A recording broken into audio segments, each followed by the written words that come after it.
Toss aside the touchy-feely notions of love in business and recognize the real power it holds. Welcome to the Love is Just Damn Good Business podcast with host Steve Farber. Drawing on his work with a wide variety of companies from the Fortune 100 to smaller family-owned businesses, Farber shares inspiring interviews with business leaders and proven strategies for how you can create experiences that your customers will love by developing a culture that your employees, teammates, and colleagues love working in. Discover why and how love, at the end of the day, is just damn good business for you too. Here's your host, Steve Farber.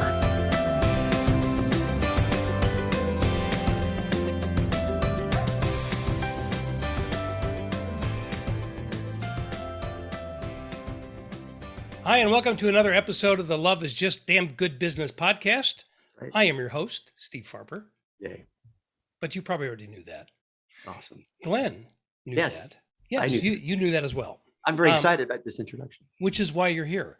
Yes. So Glen Warren is my guest today, if you haven't figured that out by now. I want to tell you a little bit about Glen, and then I'm going to get Glen to tell you a little bit about himself. But Glen, let's start with a high level. Glen is an educator. Not only is Glen an educator, he's a phenomenal educator. He's a passionate educator who believes that, and this might come as a surprise to listeners of this podcast, who believes that love is just damn good education. Oh, amen. And yes. He is the yes. Can you? I'm sorry. He believes that? I so believe that. Yes. Okay, so Glen is the he is at Encinitas Union School District here in the San Diego area. He's the director of Literacies Outreach and Libraries. In other words, he is the LOL director. I am the LOL director. Obviously, a title you chose yourself. I actually helped make that. If you look right here, it says director LOL. That's what it says for those of you listening and not watching this on YouTube. His nameplate that he wears to official functions says director, LOL, which is so appropriate on so many levels, as I'm sure you can already tell. So he is he's renowned in certain aspects of education. He's been very active in the library world. You don't really fit the stereotype of a librarian, but That's okay. He co-wrote the California Model School Library Standards and the California Career Technical Education Standards. That's correct. For information and communication technology. Yeah. He's been an Orange County Teacher of the Year. Mm-hmm. He's been a semifinalist for California Teacher of the Year. How come you didn't win that one? Well, I'm a bit of a rhetorical question. I'm a bit odd duck, a little bit of an odd duck. Just saying. A little bit. And as it says here on his CV, he is also a little bit of an odd duck. So Glen, we have a lot to talk about. Thank you for being here. It's an honor to be here. So just by way of what do we call it nowadays? Before we get started, I just want to say, Steve, thank you. Thank you for the impact you've made already in the education world from your work that you've been doing in business. It's a godsend to us and an encouragement to a growing number of education true leaders, extreme leaders. So thank you. Well, thank you for saying that, Glen. I got that ties into what I was about to say, which is in the spirit of what we call nowadays full disclosure. I want to talk a little bit about how you and I originally connected. Yeah. And it was originally through my work, particularly through the book, The Radical Leap. Yeah. Which for the uninitiated among you listening, LEAP stands for Love, Energy, Audacity, and Proof. So I wrote this book about love in business, and Glen was in education. And just tell the story from your perspective, Glen, how we first would I love to tell that story. Okay, here it comes. For quite a while, I was thinking about, there's so many things we have to do in education, and so many new programs, so many different things that we quote have to do. But I was thinking, like, what is the true foundation of extreme education? If you think about it, education and extreme are redundant statements. Education by its nature is extreme. kind of like what you say about leadership. And it occurred to me that love was it. Love is the basis. In fact, when I was interviewed for Orange County Teacher of the Year for the panel, my wife, interestingly enough, was also up for that same award. And now we know the legitimacy of that award because she did not win and I did. So we can see that there's a bit of credibility issue there in Orange County. But how I won, still people are shaking their heads about that. But anyway, in the interview, one of the things they asked me at the end is, why should you be, considered for this? And I go, I don't know. I can tell you this, though. The one thing that really matters in education is faith, hope, and love. I said, the way we love our students is essential to everything we do. If you don't have that, you just have a program or a system. It's not going to work the way it should. And I said, what we believe about our students, the value they have today and the hope for their future, if we're not bringing that to the table every single day, we're not loving our students. So the panel was silent. That often happens when I'm saying something. It's just, deadpan. And then I figured, well, since I've already got them in a negative state, I'll just add to it. And I said, every one of us is here because somebody believed in us when no one else would. And more silence. And the next statement was, thank you for coming in today. And I thought, well, I'm pretty clear on what that means. So I walked out and the next person was supposed to come in, but they delayed them from coming in. So I thought, oh my gosh, I must have upset them in some way. I came to find out later that there were actually a few of these going on, tears, a little bit of, emotional response, because the panel instantly started talking about how somebody cared about them and loved them along their journey, and they wouldn't be there indeed if that hadn't happened. Right. And so instead of blowing the thing up, I was pleasantly surprised that actually took. So anyway, in the Orange County Department of Education, I said, hey, look, we need to advance love, obviously. And I was looking for somebody that I could point to other than me, because I'm not that credible. So I was looking for someone who has published about this or spoken to it. And interestingly enough, the Orange County Department of Education had, at that time, this is over a decade ago, had your book. And they did it as an entire book, book study for the entire Orange County Department of Education. And they tried to get you, but they didn't quite work out. And I said, I need this guy. This guy used the word love. And is he bankrupt? I mean, I was really worried about you when I heard that you put that word out there, because that's generally the end of a career, kind of thing. I thought, so I found out you're going strong. I thought, well, I'll call. So I called, and I don't know who I talked to. And I said, if this guy cares about education, he'll call me. He said, well, he does talk to college folks. I go, no, I'm talking about K-12. I wasn't the most, I was not exactly the most inspiring when I called. I sounded like a kind of an angry New Jersey guy, I think, when I called. But I was very passionate about it. And I got to tell you, I was shocked. Just a few days later, the phone rang and it was you. And boy, you talk about being quite overwhelmed with that call. And you stepped up and you said, Glenn, I'm in the San Diego area. Let's meet. And we came together and had, I don't know, we must have had a great set of representatives at that table. Angela Myers was there. Some people probably know who she is.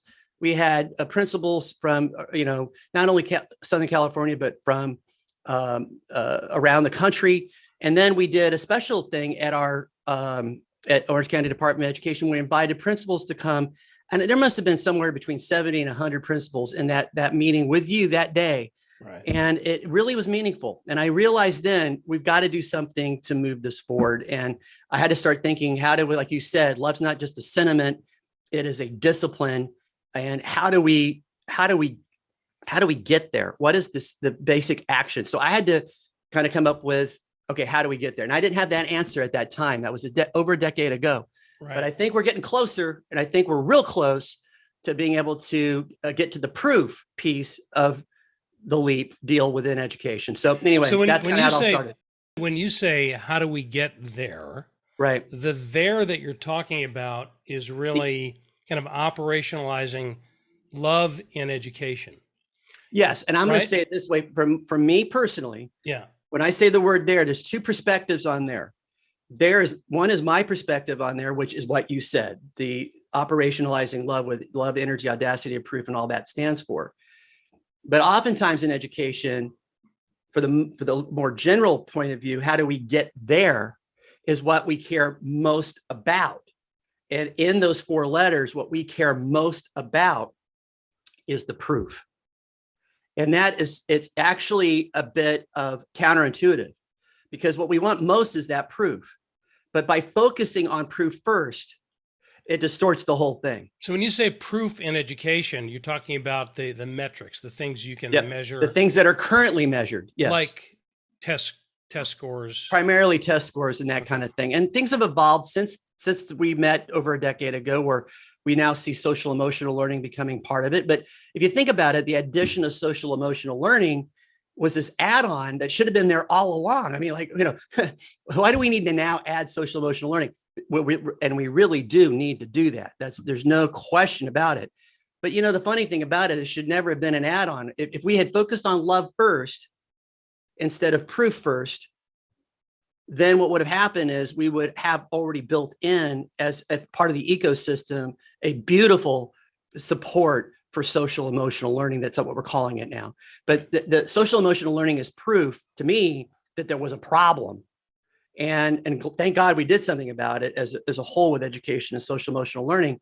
But I really do believe if you can trace the genesis back to education doing this. Proof first, what's the data?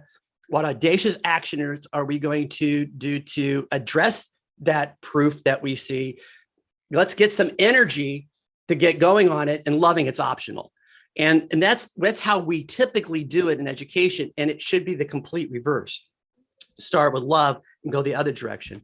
And I'll tell you this, when you think about energy, we talk about this energy crisis right now with, Russia and this other thing, and, gas prices going up. Well, I think that is a perfect analogy for where a lot of educators are, where many of us are running out of fuel. We're out of gas.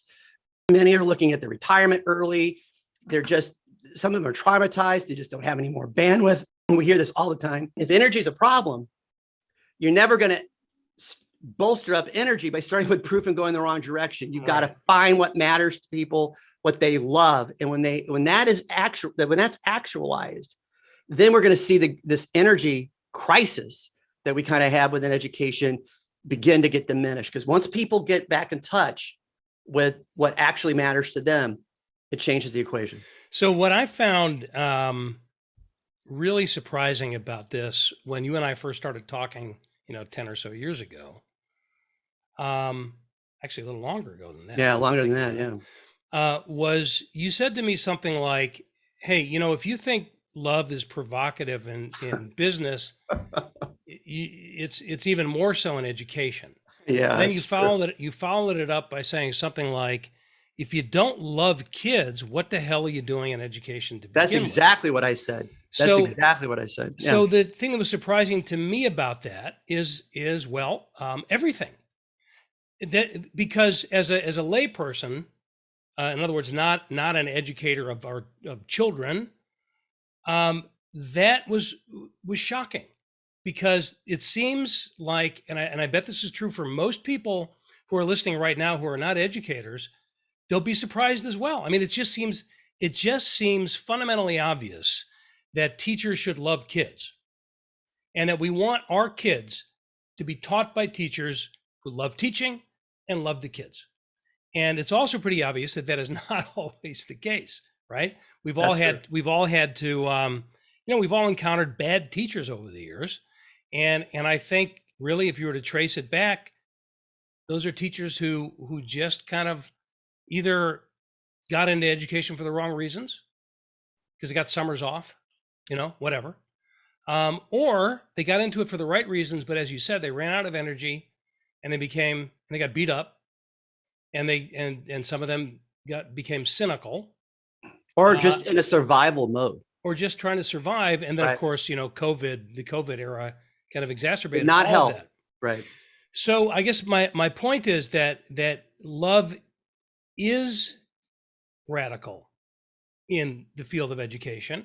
And that's a starting point for us in this conversation, is to acknowledge that there actually is work to be done around that. It's not a patently obvious, already existing thing. I think it's important to add to what you're saying with a recent article that came out in EdSource. I think it was EdSource. I'm pretty sure that's right. If I misquoted that, then I'm a bad librarian, but I think I got it right.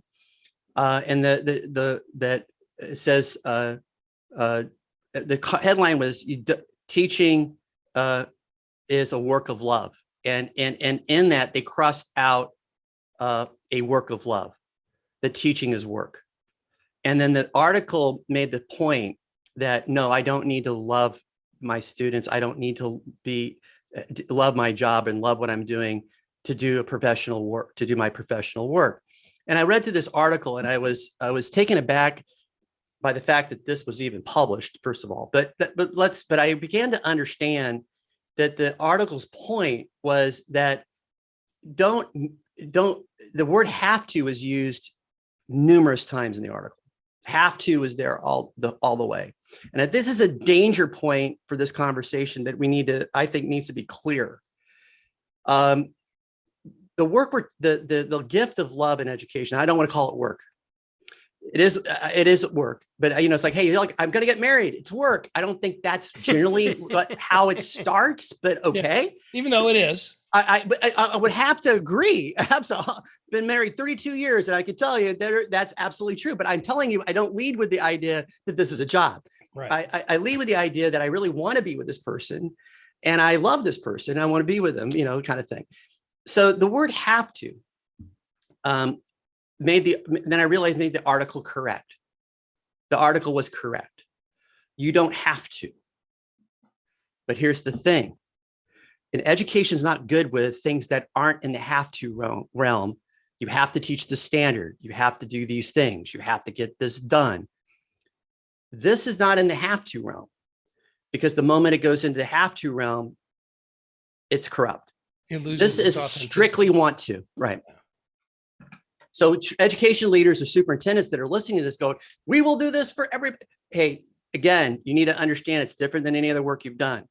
Because this work, if it isn't from the heart to begin with, if it isn't from the intrinsic movement, if it isn't from something as a want to, and you turn this into a have to, you've now made it a shotgun wedding, and that's not what we want here. So when I'm just going to go back to your aforementioned title, Literacies, Outreach, and Libraries, LOL. There's something else that LOL stands for. Oh, yeah. Yeah, that's correct. Love of learning and /learner. So the love of learning, we've got all kinds of data out there that says kids are learning. There's a lot of talk about education is, quote, failed. I don't believe that at all. I believe education has been heroic. You can't have us as heroes at the beginning of the pandemic and enemies in the middle, but that's what's happened for a lot of people who, frankly, I don't think they're fully informed about what actually happens in education and how much we should be continually applaud and be grateful and thankful for the calling of being a teacher in this world, and especially in this country. But when we started with this, I was getting to a point. I forgot what it was. What was I talking about? So love of learning. Oh yeah, right. So the idea that we have kids learning, and so you see test scores rising, or people going to, on the state data screen saying, oh, look, these kids were, below grade level. Now they're above grade. Look at all the progress these kids have made. Isn't that wonderful? And they said, well, how did we get there? And they go, oh, this is what we did. And so they try to replicate that exact same thing. But then nobody asked the questions of the students that improved. So how did you like it?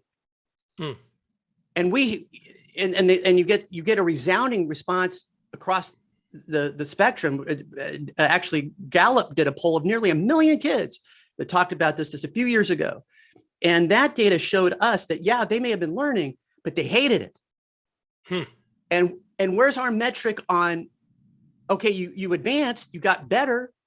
So let's replicate that approach but you never ask the question, are your teachers and your kids loving it? And then what happens is when I go into a group of educators and I ask the question, how many of you ever went to school? And interestingly enough, all of them raised their hands. And which is kind of a dumb question to ask, I admit. But I said, okay, now I want you to raise your hand if you absolutely love school. And I got to tell you, I would say always a very small minority raised their hand. And I said, now I'm going to go to teachers. Yeah. And I said, I want to go to the opposite end of the spectrum. How many of you hated school, hated it?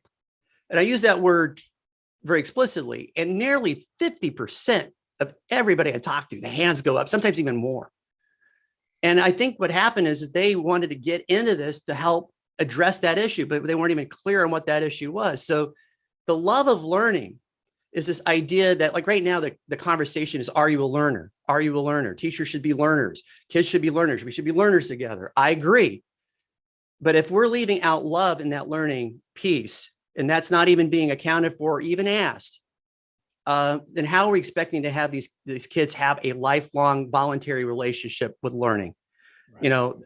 That's the point. So my hope is LOL will turn in the director of the love of learning. And right now, everybody knows that's the case because I've just talked all about this.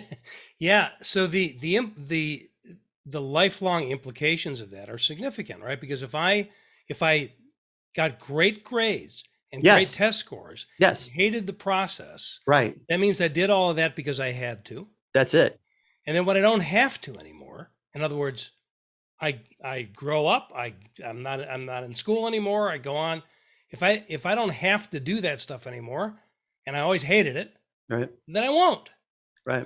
So all this talk about how we should all be learners together, or the catchphrase in business that you hear a lot is lifelong learning.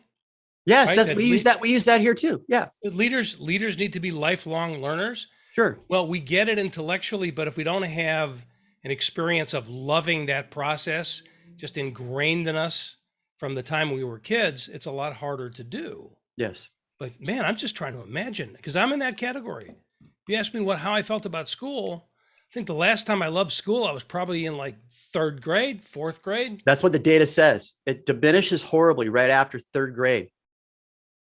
You're nailing it. That's right. That's my and own experience. It bottoms out in high school horribly. Oh yeah. Oh, I hated high school.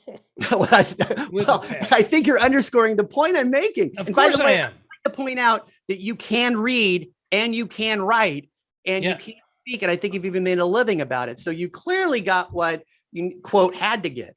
It shifted back for me in college. I did love learning in college. And think about why you did, because you got to choose the direction you were going in.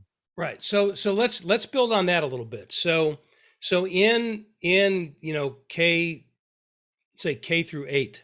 Yeah. Let's say, or you're focusing nowadays on K through 6 even. That's where the real action is. People who are focused on high school and middle school, you're a day late and a dollar short on that deal when it comes to love. Okay. Because if you look at the data, elementary does the best job with getting positive responses from their kids on quote loving school. You get the best response in elementary. It's not great, but it's better than secondary for sure. And then people would argue, well, the reason for that is things get harder. And this is no longer, fun and games. You think elementary teachers were doing fun and games like it was just one big party? No. And I'll ask any 8th grade teacher if they'd like to come down and teach kindergarten for a month. You will get absolutely no from most of those people. So don't start with that deal. Educators are equal in terms of the professionalism that they bring to the table. But the one thing is that with elementary, we've got a better shot at it. Let me talk about kindergartners for a moment. Kindergartners, it's counterintuitive. Where should we be paying attention to excellence in education? And I love districts that say we're committed to excellence. What's the option? We're committed to being awful at education. Anyway, I'm just saying. Why do we even bring that up? But in kindergarten, we also know from places like the Right Question Institute and from the work that George Land did with NASA and trying to find creativity in rocket scientists. And his study, we know from that, the longitudinal studies they both have done, and from Gallup's poll that I mentioned earlier, we know that kindergartners come to us with they're like pre-packaged to be learners. They come to us. Have you ever met a kindergartner? Have you met one? Yeah, I think so. Okay. Yeah. Well, one of the things they do is they ask a lot of questions, and they can completely unravel an adult with the adult says, I will bring the knowledge to the table. And the kindergartner obliterates them by the time the conversation's ended, because the adult comes to did the you end say, of did you say obliterate? I did. That's a great word, obliterate. I think you meant obliterate, or did I say that? Oh, I don't mean obliterate or oblivious. I'm not sure. I think it's a combination of the two. Okay, I coined a brand new word, put it on Twitter. Anyway, so what happened is that these kids come to us asking a ton of questions, and we quickly run out of the knowledge base to answer their questions. And then what happens is they are gifted at asking questions. They also come to us gifted in the area of divergent thinking. George Land's work with so define divergent thinking. Divergent thinking is a caught example of that. I'll give you a caught example. If we ask somebody, okay, what are all the possibilities you could use for a paperclip? This is Ken Robinson's example that I'm quoting. Think of all the uses for a paperclip. An adult like you and me, we might come up with 20 potential uses for that paperclip. What they found with kindergartners is they came up with nearly 200 purposes for the paperclip, because they will say, well, can the paperclip be 200 feet tall and made of foam rubber? And something that we wouldn't even think about, because they aren't confined with what the limitations are. And so they will come up with, if given these conditions, the paperclip could do this. And that what we notice is they follow the group of these students through their educational career. And the educators provided the same measure they were using for those NASA rocket scientists, the same measure, because it's a very simple measure or test. So they gave it to the kindergartners, and 98% came back as gifted in divergent thinking. But then when they measured the same kindergartners with the same thing in third grade, 30% were gifted, same group. And when they got to fifth grade, 12%. And amongst adults and amongst the rocket scientists, the number for us is 2%. And reason why that's so important is, though divergent thinking is not the same as creativity, it is an essential capacity that people have to be using in order to engage with creativity. So though we can't have a direct measure for what creativity is, we can look at that essential part that needs to be present. And generally 98% or 100% of what goes on in education, K through 12, is all convergent thinking. And we aren't making any room for that divergence. And a professor at Harvard talked about this very topic. And she said in a physical exercise, the difference between the two is, divergent thinking is looking up. And she had everybody in the class, this is a master's class at Harvard now, had everybody put their hands up and look up into the air and stretch and look up. And she said, that's divergent thinking. Now lean over and look down on the ground and bend over and try to touch your toes. And she says, okay, that's divergent thinking. And then she said this, try to do both of those at the same time. So that's convergent. Convergent. I meant convergent. Yeah. Right. So thank you for that. Yes. Leaning over, that's the convergent thinking. And she was using that to help people understand we often try to combine these two things at the same time.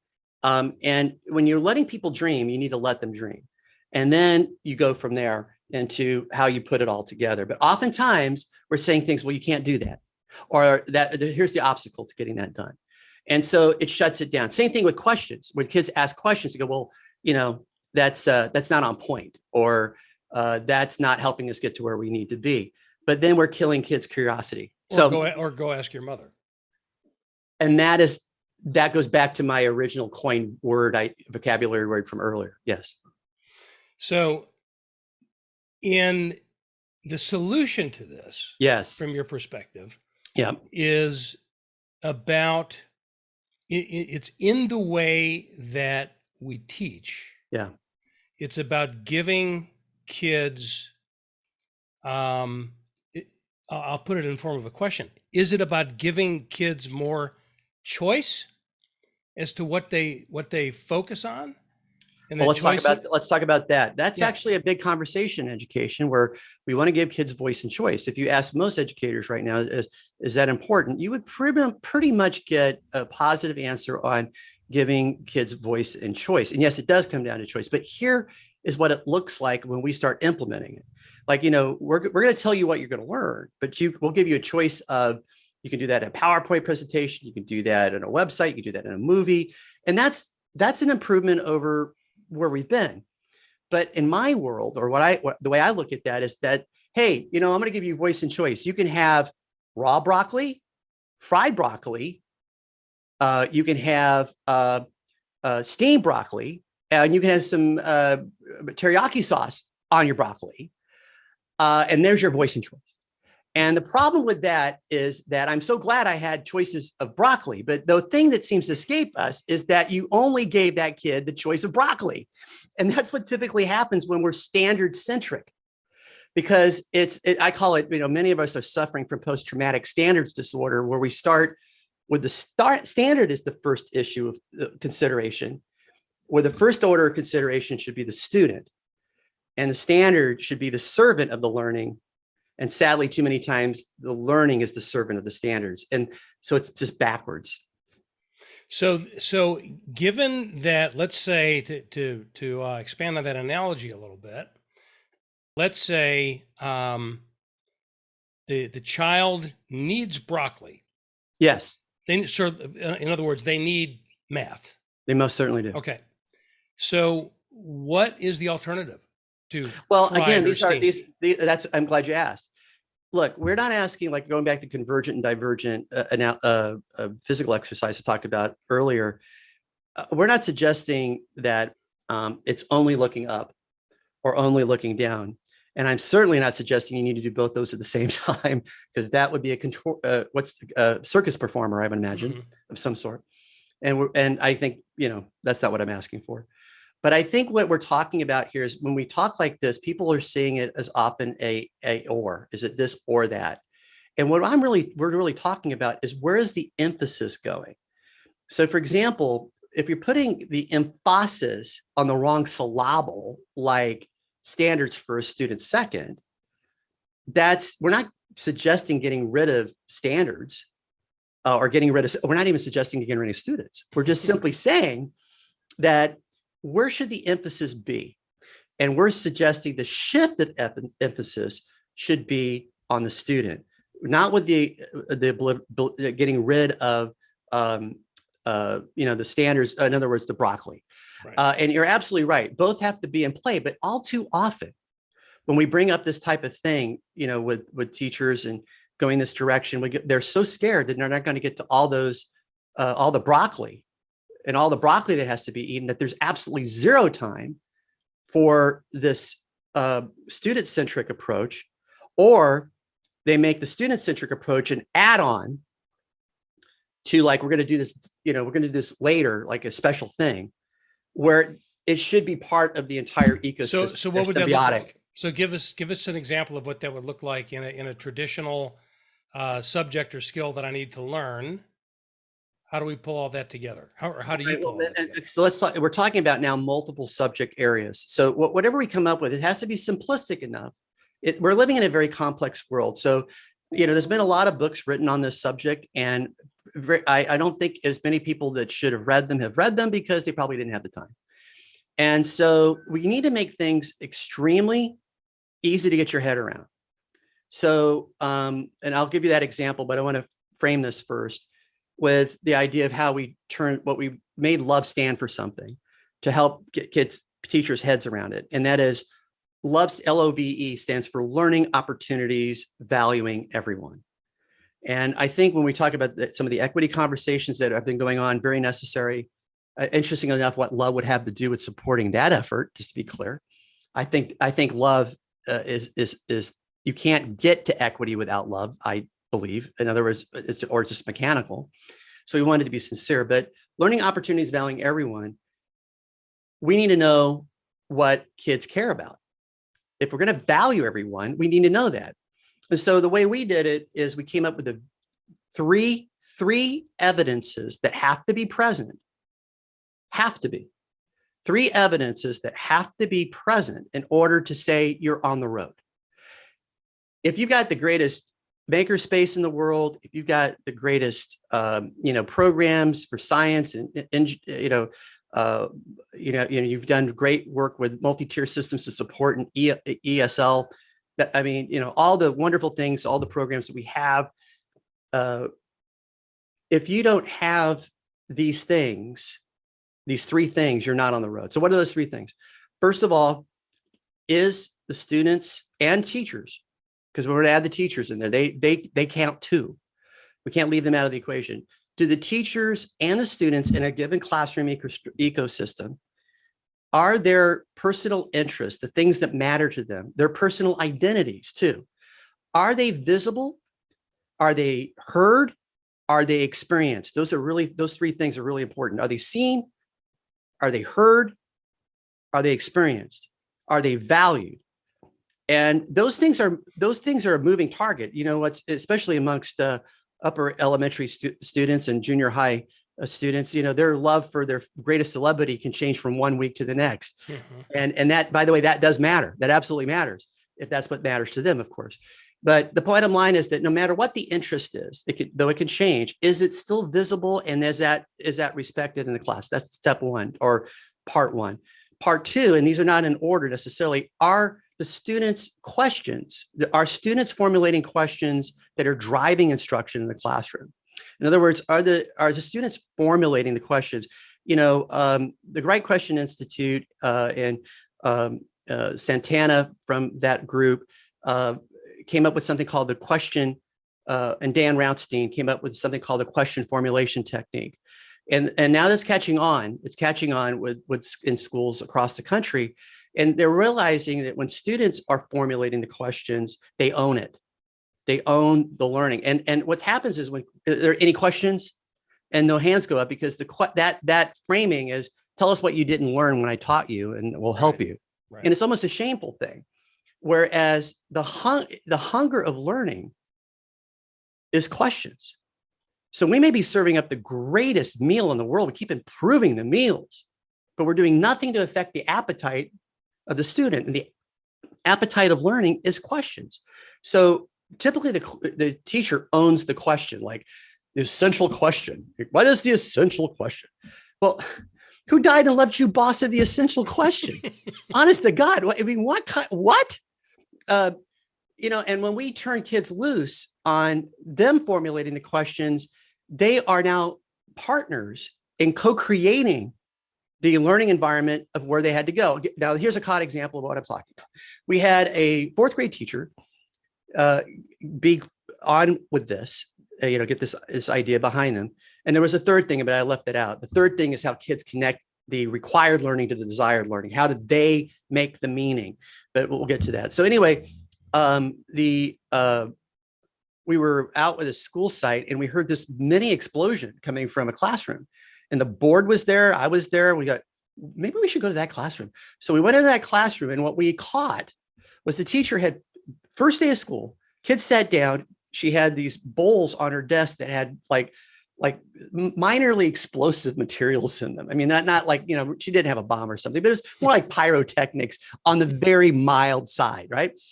And so she lit one and went poof, and she would another one go woo, and I got to tell you, the kids were like, they were just like mesmerized. And here was her lesson plan. After the kids were like speechless, she goes, "Any questions?" And I got to tell you, I have pictures of it. That board, that whiteboard in that classroom, filled with questions that those students had. And what's crazy is, in all those questions those students asked, you see the happy faces of all those students. Hmm. And you also, the teacher realized, and we all realized, that in those questions, not only did we have the quote required essential question was up there, but we had things that went well beyond it went into such depth that no one had expected that level of depth to come from a student, so to speak. And so it And then they said, well, which of these questions do you want to pursue? And they limited it down to which ones they wanted to pursue. And interestingly enough, is exactly what she needed to teach, except now the difference is it's not in, phony teacher world. This is real, authentic relationship with kids, because there were questions up there that wasn't even on the syllabus that they would ever get to, right? And now it's part of it. So it is in reality that students co-created. And what was really amazing is the teacher started connecting with the students' personal interest in the class. She went to that third thing that I didn't talk about much, which was, now, how do you relate this to this energy experiment? This was about learning about energy. How does this study that we're doing for next generation science standards on energy connect to your personal interest? So you had a kid in there with sports, kid who loved cooking, kid who loved pepperoni. I don't know why they love pepperoni so much. And then this famous singer that, and so the requirement of the student was, I need you to connect what you just saw here today. How does this relate to the thing that matters so much to you? And I got to tell you, that requires some serious divergent thinking to happen. Yeah. And you should hear what the kids came up with was mind-blowing, because it showed a depth of understanding that sometimes there was no, the pepperoni and energy makes total sense. Think about a performer needing energy. Can you imagine a boring performer? So, I guess they're out there. But my point being is that the kids were now connecting what was going on in that class to their personal life, and it mattered. So the three things are the personal interest, the questions of the students, and the teacher. By the way, teachers need to have the things they love so much. Now, hopefully it's not drinking related, but like maybe sports teams or something like that, something appropriate, obviously, but that they need to have their thing in the classroom so they feel like it's part of their classroom. So their personal interest, their questions, everybody's questions. Like, are we honoring the questions of our students? And then the connections. How are you connecting the required learning to the desired learning, and vice versa?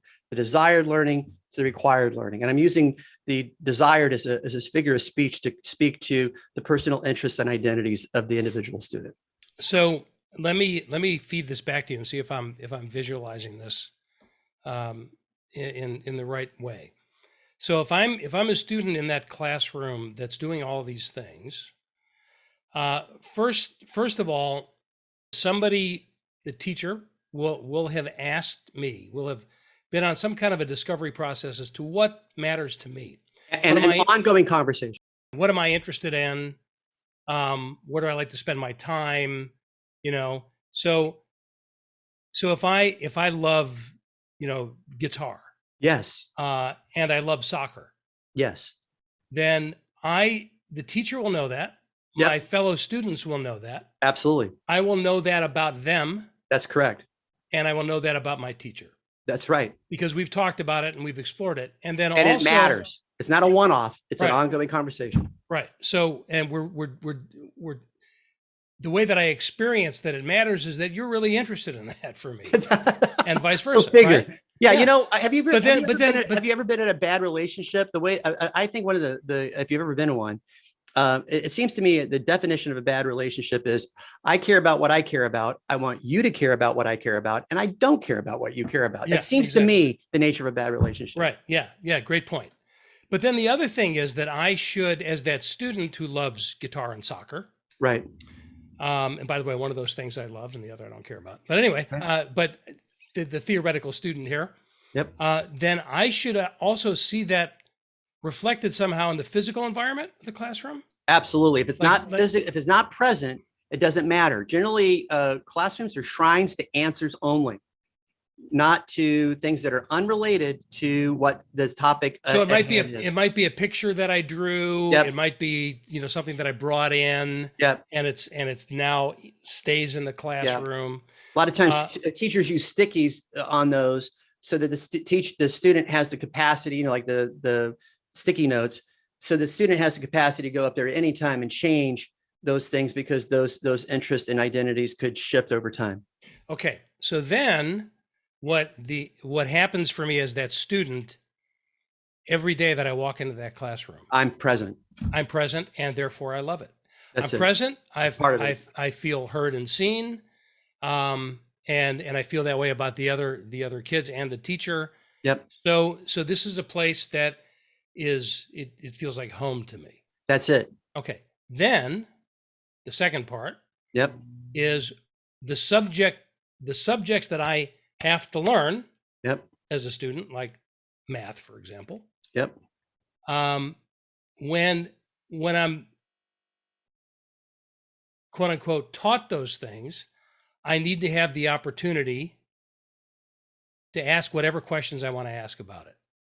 Right. Right. I'm going to generate the questions. And yes. So therefore the teacher needs to present that subject matter in a way that it elicits and inspires those questions in the students, right? Yes. Like blowing things up on my desk is going to yeah, that would be the Right Question Institute, for example, talks about that as a question focus. And so there's a focus for where the questions will be generated from. And in that case, it was that experiment, but it could be almost anything. Okay. And then at some point, I'm going to take that subject, math. Yep. And I'm going to be given the opportunity to ask the question and to pursue the connection between math and guitar and soccer. Exactly. So I'm connecting the subject that I need to learn with the things that matter to me and the things that I'm interested in. Yeah.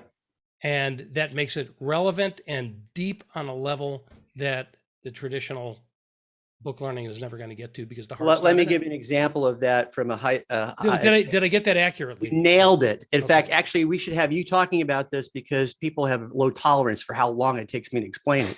But yes, you did a fine. Let's just air that part, and maybe we'll make some progress here. But that's good.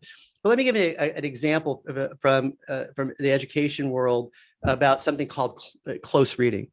This idea of really taking a very, very, very deep dive into text. And generally when kids do that, that's not something they're really excited about doing, because generally what they're taking a deep dive into is something that may or may not in any way appeal to them. But then give an example of a person I heard. This was an example was given at a conference that I was at on literacy. And it was a great example. And I took it away with me. It was a high school football player who got a little love note from this girl that he was interested in maybe going out with. And the note said, I hope it was great to see you today. I hope we can connect right after school. And it had little hearts and that kind of thing, and a little exclamation point and other little trinkets on there that were cute. And that football player spent the entire day doing an extremely close read of those two sentences and asked a lot of questions about it. Like, what do you think that heart mean? What did that word? So he was generating a lot of questions, and the hashtag was obvious, which was, how does this connect to me? And so here's an example of somebody. We're always trying to get kids to do something that is, quote, academically rigorous. And then we start with rigor. Like when you hear students talk, this idea of going deep is connected to the idea of rigor. And we often talk about in education is rigor, relevance, and relationship. Now, once again, those three things really matter. We want the kids to go deep. We want somebody to get that deep learning out of something. So that matters. But the problem is that's all the syllable, we've got the wrong emphasis and the wrong syllable. Because if you start with rigor, then the rigor is going to be manufactured. But if you start with this relationship piece, look at that football player and the relationship that was already there, the relationship first, then the relevance. This guy was clear on what the relevance was. The rigor became organic. And so it's the right three things, but often in the wrong order. Another example of that is, this idea of claim evidence reasoning, which is would be familiar to most educators if they hear those three things. And they've probably been to numerous trainings on, claim evidence reasoning. And that's great for a product, but it's horrible for thinking. Because if you think about it, we're asking, on the process side, make your claim, find your evidence to support your claim, You could find it on Facebook, I am sure. And then put reasoning last. Like, how did you figure that out? But in the thinking process, the emphasis should be completely the opposite. Start first with reasoning. Look at what evidence is there. And then based on those two things, then state a claim. And that's from a process standpoint, that makes sense. From a product standpoint, it's the opposite. But we're so focused on product that we forget the damage that we're doing when we make it all about the product, right, and not the process. So let's get back to those three elements and talk a little bit about the symbols. So tell us about the symbols and how it relates. And these are symbols that you've used to communicate the ideas around this and right, and to make it a little bit more concrete for people. Absolutely. And so we had to make it, again, as simple as we possibly could. So love with the premise of learning opportunities, valuing everyone. And then the three things that we have yet to find a really good name for. We call them the three things. From a musician standpoint, we call it, I call it the blues chords. Mm-hmm. Now, most people, I don't use that most of the time because most people would not necessarily know what that means. But if you play guitar, mm-hmm, if you have three chords, if you have C, F, and G, right, which is pretty much blues or any, it could be in different keys, but those three chords, you can get a lot of music done with those three chords. Right. And if you're going to be working with musicians that may be really better than you are, or maybe not as good as you are, and you ask the question, what song are we going to be playing? And you find out it's some really complicated thing that has a lot of chord changes, you're going to feel like, I'm not sure I can play with you guys. I'm a little worried. But if somebody says, hey, we're going to play the blues together, then all of a sudden you've got three things, those three chords that you could build a lot of music around. And so for us, these are the three things that allows everybody to jam in learning. So the three things are the exclamation point or mark. I'm a point person, but if you're a mark person, no problem. But the exclamation point is, do you have visible the students' interests and identities present in the class and truly honored, not as an aside? Okay, that's first. The second thing is the question mark. So you have the exclamation and the question mark, which is the student formulated questions, not the teacher generated questions, but the student generated questions, and that they actually matter. And are they visible? Are they heard? Are they experienced? And the third thing is the hashtag, which is this idea of connecting both horizontally and vertically and, divergently and convergently. It represents all those wonderful things. But the hashtag is this idea of the student connecting their own personal life and their own personal desires and interests and identities to whatever subject it's being studied in the classroom and vice versa. Interestingly enough, you can use the hashtag between students that have different interests and even find out what the commonalities between those are, which is really powerful in moving beyond integrated learning, which is a hernia, and move more towards interdependent learning, which is more fluid in the sense that we all need one another. So we're not trying to make the pieces fit. We've already come to the determination that everybody in here is valuable, and we need everybody's contribution to make this happen. So those are the three things.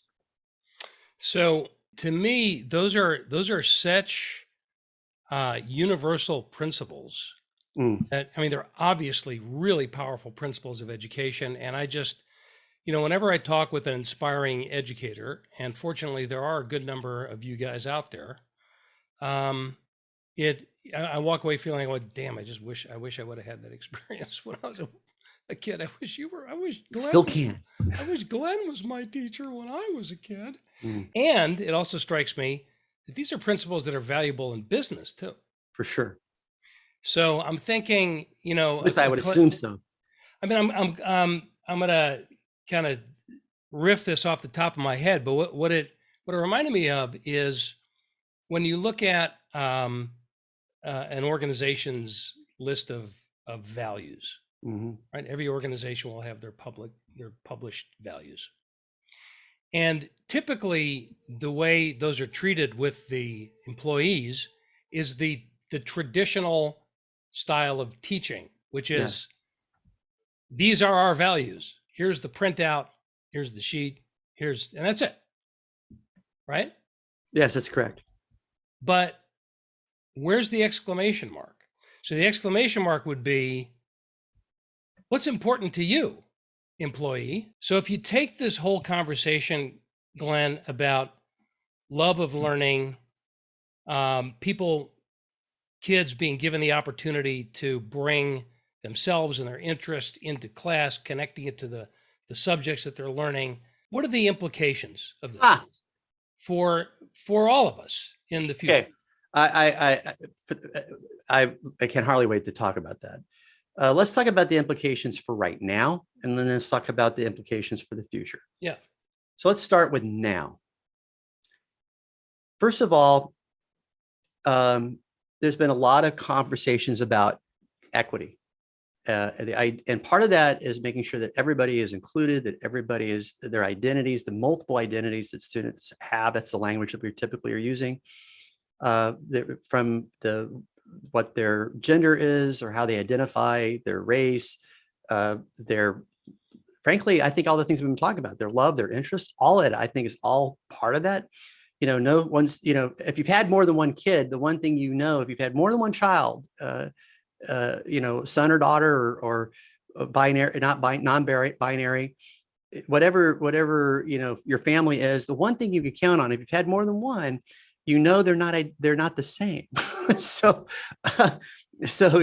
you have to kind of treat them differently. And the same thing for kids at school. So one of the things that we talk about equity is we talk about starting with knowledge. We often talk about, what do you know about this subject? Like the KWL chart, which no, thank you. KWL stands for, what do you know about the subject? What do you want to learn about the subject? And what did you learn about the subject?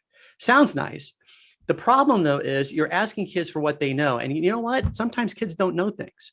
So you're asking them to tell you what you know, and they'll tell you something completely wrong or something completely no.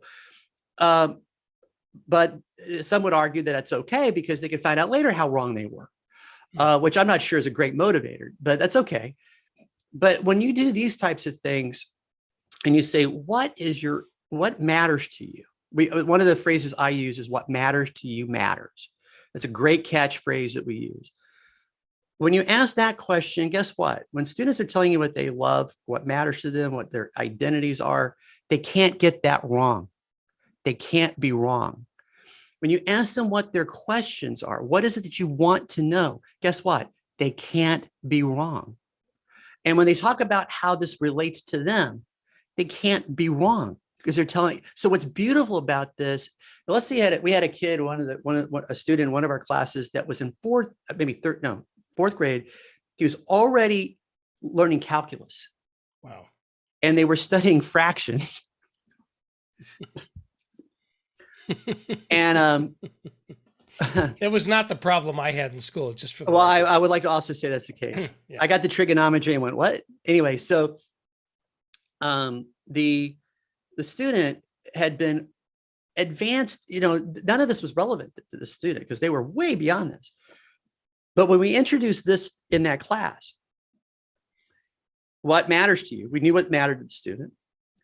And then what questions do you have? And you should have seen the student's face when we're talking about fractions. And we said, now, what do you not know about fractions that you would like to know? Well, the kid, like, this is the first time that you're asking me for what I don't know. I know more than everybody in this class, including the teacher. And I go, yeah, but guess what? The more you learn about something, the more questions you should have about it. And he goes, well, that's true. So I thank the fourth grader for having such an evolved mind at such an early age. That's right. And so the student said, well, can I use trigonometry and calculus to formulate my question about fractions? I go, well, sure. You go right ahead, man. Go right ahead and do that. And for the first time in this student's experience in that class, he was with the other students. Wow. Because they all had questions that they wanted to know that they did not know. So instantly equity came into the classroom. And so it was beautiful to see. Wow. And then to see how this connects to, what matters to them. And you should have heard this. I heard his explanation.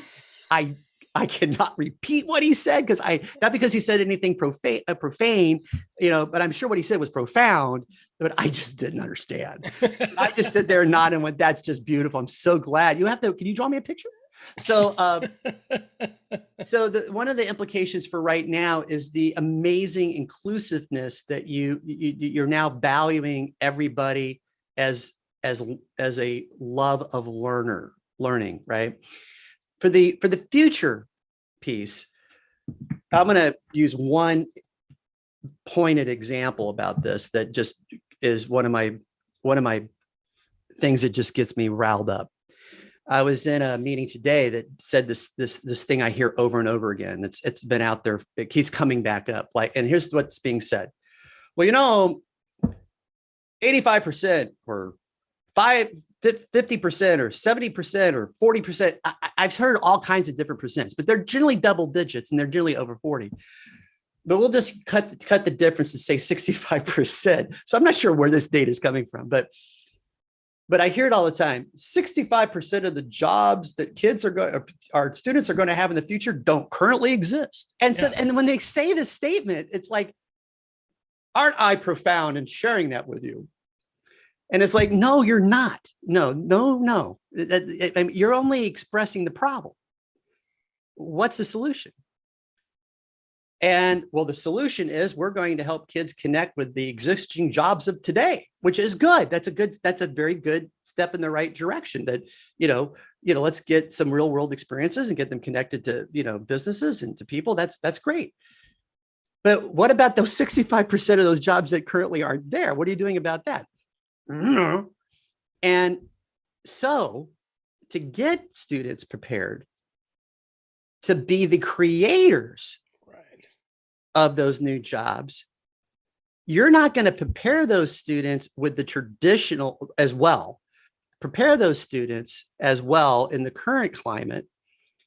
But you will better prepare them if you can start showing them how things that normally didn't go together, that would never be considered to be in the same room together or collaborating with one another. Maybe there is a meaning for that, but collaborating with one another or seeing the interdependence between things that had never been, joined together. That's where the creativity piece emerges. That goes back to the divergent thinking, the essential capacity. One hot example of this was back about 12, 13 years. I was at the Orange County Department of Education at the time. So at least 12, 13 years ago. I went up to JPL and met the guy who was the CTO, who was in charge of the Mars lunar rover that had already gone, and they were working on the next one, which was the one that was crazy in terms of its complexity, and it was really beautiful. But anyway, he was telling me about how he was going to craft his new team, and he goes, "In my new team, I'm going to have our typical, scientists and creators and just designers and the best of what we have here at JPL. But I'm also going to bring in a football coach. I'm going to bring in a pastor, and I'm going to bring in a lawyer." I go, "What are you doing that for?" He goes, "Because I want my people to think more divergently. And I want people at the table that don't know anything about our field, but can have a unique perspective." And I got to tell you, that was a truly inspirational moment where I saw somebody of that capacity saying that kind of thing. So as we get our kids to be able to hashtag it, get our kids to be able to question, get our kids to understand that what matters to them does matter. These are going to be the best equipped students for the future to create those jobs that currently don't exist. Wow. Beautiful. What a fantastic summary about everything that we've talked about. So Glenn, I know there are going to be some people, I'm going to say more than one, that would love to connect with you, have a conversation, pick your brain. And those are very brave people that would like to do that. What's the best way for people to get in touch with you? A couple of different ways. You can get a hold of me on Twitter. Warren Media is my handle, I guess. And I'm not sure where Twitter's going, so let's leave that alone for the moment. So do it fast. Currently, that works. And also, you feel free to email me. I'm perfectly happy to receive email from you, and I would have you use my district email, which is Glen GLEN .Warren WARREN @ EUSD. That's Encinitas Union School District, EUSD.net. Don't put .com or .us or something like that, because that might send you to Escondido Unified School District. So it's EUSD.net. Okay, so we'll put all that. We'll put it on the blog post. We'll put it in the notes. Okay. So fantastic. Glenn, what a great conversation. No surprise for me. We've had many over the years. Yeah. And I'm really thrilled to be able to share your knowledge and your insight and your foresight to the listeners of this podcast. So I would like to throw one last thing in there before we sign off. Not only can people connect with me to quote, pick my brain, I'm not sure how productive that will be, but I can tell you this: you've got, whoever you are, if this resonates with you, you have a real partner in this journey. And I know that we can't possibly get this done in isolation. We need each other. And one of the things I know, Steve, you and I've talked about, and we're really passionate to see these people that oftentimes when they're trying to go these directions, they feel a bit alone. They feel a bit isolated, and they feel like maybe, is there anybody else that thinks like this? And there are plenty. But one of the things we really need to do to help inspire that energy back is to bring a love community together, a community that doesn't require association dues or any money. I think if you pay for love, it's not love anymore. I'm just saying. I think there's another name for that. But I think this idea that, we could give an opportunity for people who really want to, get to what we call next practice. Many people talk about best practice. I'm not interested in your best practice. I'm sure you're doing the very best you can. What I'm looking for is that next practice, the one we aren't doing, that we would never know was there unless we had connected with each other. And I think being part of a community that believes that love is the best foundation. In fact, many believe without it, it's all meaningless anyway. So I would simply say, if you're interested in this, I'm hoping in the near future that we will be able to bring people together in communities to be able to really geek out around these things and see what other mischief we might be able to get into. And those communities should be made up of educators and business people and just concerned citizens. I would also add that list. I don't know what to say absolutely to that. I would add to that list students. Of course. Their voices are some of the most profound in terms of this. So yeah, I would say obviously the parents, the entire community. Here's the beauty. When you take the love piece out of the equation, instantly silos emerge. When you put the love piece as the foundation, we find out how much we all are interdependent on each other and need each other's, heart and soul and mind at the table. And, there's no limit to where we can go if we tap into that. Fantastic. And on that note, folks, thanks for tuning in. Until next time, do what you love in the service of people who love what you do. Love what you do. See you next time. Thank you for listening to another episode of Love is Just Damn Good Business with Steve Farber. Join us again next time, because when customer and employee satisfaction just isn't enough anymore, we are here to back you up with specific ideas to operationalize love to make an enormous difference in your business, personal life, and the world around you. Visit our website at stevefarber.com to leave a review. And don't forget to share the love with your colleagues and friends, because after all, it's just damn good business.